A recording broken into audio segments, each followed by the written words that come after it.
F1 welcomes you to our GRP Flat Roof Training DVD. We hope this DVD helps you to understand how to install our GRP flat roofing system and become a fully fledged F1 contractor. What is GRP? GRP stands for Glass Reinforced Polyester or Plastic, better known as fiberglass. This is a mixture of polyester resin reinforced with glass fibers and hardened with a catalyst. Once hardened, this gives you a very hard, durable, flexible and water-repellent surface. Here are just a few examples of our GRP flat roofing system in their before and after stages. Whilst watching, please take notes and please don't hesitate to ask any questions at the end of this DVD.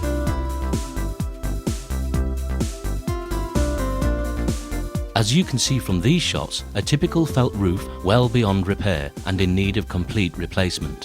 When speaking to the client, we were shocked to find out that this roof was installed just 9 years ago, so selling our GRP flat roofing system was so easy. Did you know that less than 3% of the flat roofing market is in GRP? So we have a great opportunity to expand this market.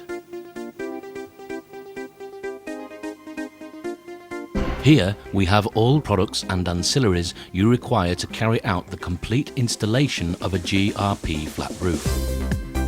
F1 base coat resin, a specially modified polyester resin specifically designed to do the job in hand. F1 top coat, a specially modified UV resistant polyester surface coating designed to protect the roof throughout all the seasons that occur. Liquid catalyst. This is added to both the base coat and top coat. Once added, both products will change from a liquid to a hard, durable surface. Glass fiber matting is used to cover the whole roof and wet it out with the base coat resin. Also, we use a 450 gram bandage tape to bandage all the joints on the roof prior to glassing the whole roof. To apply the base coat and top coat, we recommend you use a polyester roller, available in 9, 6 and 3-inch sizes. In more difficult areas, such as upstands or corners, a 2-inch and 4-inch laminating brush can be used. Also used when wetting out both the glass matting and bandage tape is the consolidating roller. This is used to remove any air bubbles and to make sure the glass fibre is wet out correctly with the base coat resin. Before you bandage any joints, masking tape is to be used to stop any resin getting into the joint. This helps with the expansion of the roof. We recommend that gloves are used when installing a GRP roof. Latex gloves seem to be popular with our current contractors. Here are some of our own manufactured GRP edging trims. Here we have the drip trim used on the front of the fall of the roof and then into the gutter. We also offer, when required, a much larger drip trim. The raised trim, used when you need to stop water going over the roof edge and directing the water into a gutter, often fitted each side of the roof. Also, we offer the same trim, but once again, much larger. The angle fillet trim. This is fixed to the flat roof and fitted against an upstand wall, and then, as seen here, the simulated lead trim, which replaces traditional lead and is fixed into the wall and overlapping the angle fillet trim. In some cases, an expansion trim is fitted to create an expansion wherever required. We recommend an expansion trim be fitted at least every 50 square meters of flat roof. Here we have the drain gutter trim. This can be used for the purposes of either an expansion trim or as a drain gutter trim whenever required. The lead roll trim, used to replace traditional lead. When perhaps lining out gutters or needing to go up and over a small wall, we recommend the internal-external trim. These are just a small amount of our full range of GRP manufactured trims.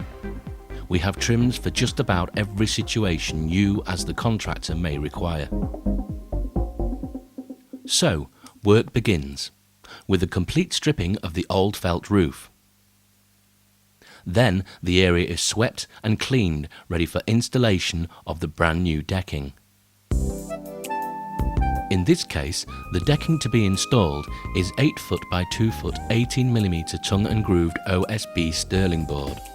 You can use 18mm marine plywood, but we recommend you use OSB sterling board. So, the OSB is then fitted using ring-shanked nails or countersunk screws. Never use standard nails, as this could result in the decking possibly working loose in years to come. Once the deck is completely fixed and secure, the new battens need to be fixed in place, ready for the installation of the GRP trims.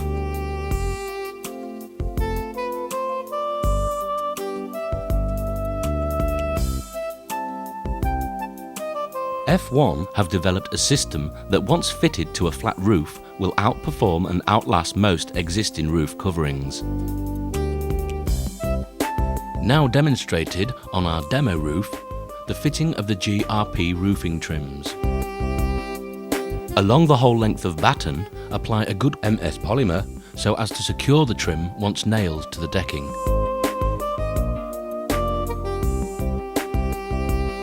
Here being fitted is the drip trim, being fixed between the raised trim. Once the trim is pressed against the batten, it can then be nailed about 6 to 8 inches apart to fix the trim to the decking securely. Then to be fitted is the second raised trim.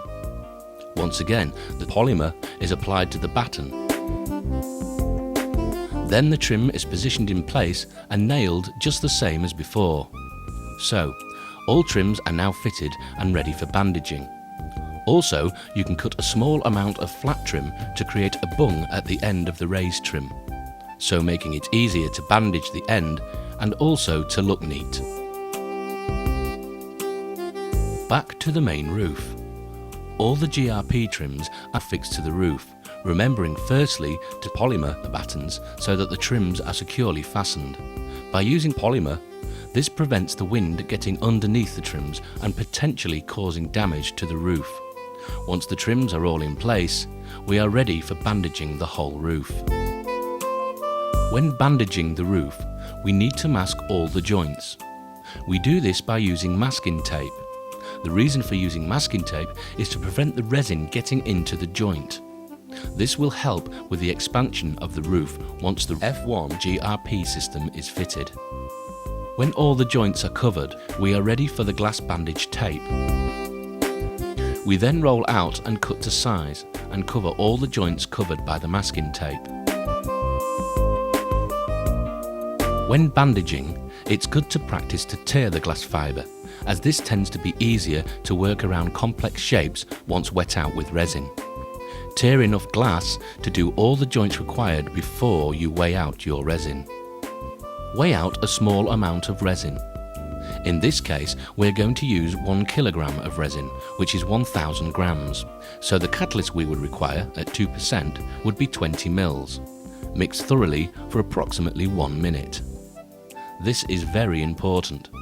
If the resin isn't mixed correctly, then you will have uncatalyzed resin, which will not cure and leave you with wet areas across the roof.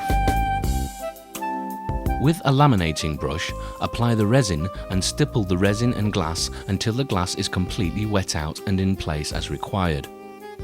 You will see when the glass is wet out properly, as it becomes transparent. The resin is then applied to the roof with a polyester roller. We then apply the glass bandage tape over the surface of the resin and wet out as shown here. We then, with a consolidating roller, work the roller over the glass bandage tape so as to remove any air or blemishes within the glass bandage tape. When the bandage tape looks transparent to the eye, that's when you know it's completely wet out correctly. Once all the joints are bandaged, the next stage of the installation would be to measure and cut the glass fibre matting to glass fibre the whole roof. Roll up the glass fibre matting ready for laminating the roof. The base coat is then weighed out.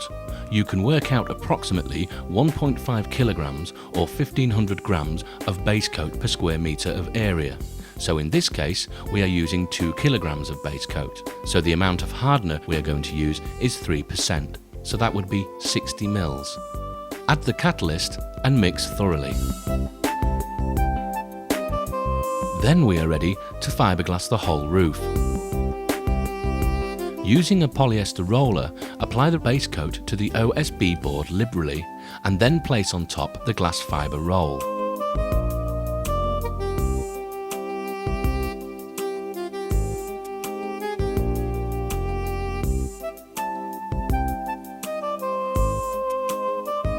Apply a smaller amount of base coat to the top of the glass and wet out the whole of the glass fibre.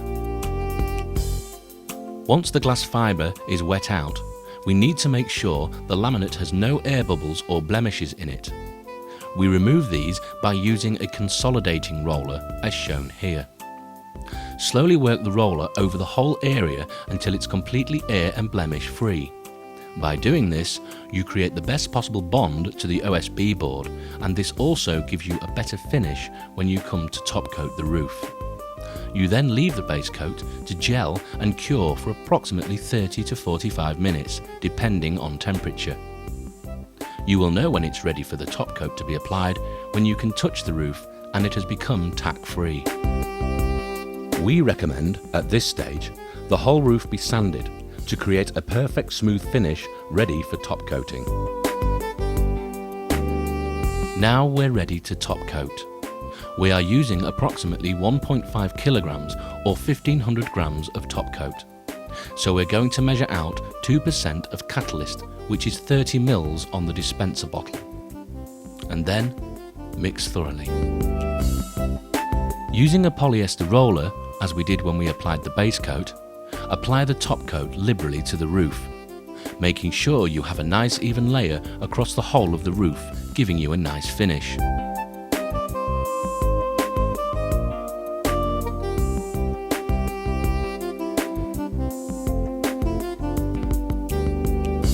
Make sure your starting point is at the far end of the roof and work your way to the finishing point.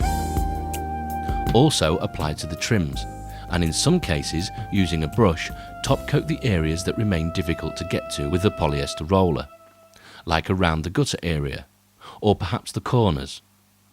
Once the detail work is finished, so is your F1 GRP flat roof. Just to finish off, here is a reminder of the catalyst amounts. For every 1 kilogram or 1000 grams of resin or top coat, you need to add the following. 2% equates to 20 mils, 3% equates to 30 mils, and 4% equates to 40 mils. Fiberglass has been used actively for the past 50 to 60 years and has many uses, from the manufacture of boats, HGV trucks, water tanks, swimming pools, to industrial sheeting, cladding, and now GRP flat roofing.